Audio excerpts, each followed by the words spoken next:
আল্লাহ রসুল বলছেন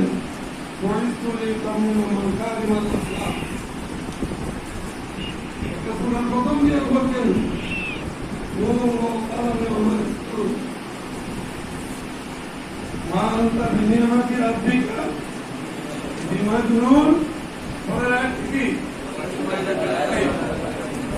এই জিনিসটা বর্তমান বিশ্বে অভাব। আমরা এখনো উস্তাদেরকে দেখলে সামনে বলার মতন সাহস রাখি না, ওনারা বকান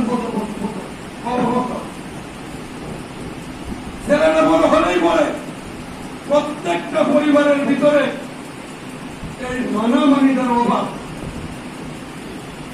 আল্লাহ রসুল বলছেন তোমাকে আখলাক দিয়ে পাঠাইছেন। আল্লাহ কোরআনে বলছেন ও ইন্নাকা লাআলা খুলুকিন আযীম। এই দুইটা জায়গা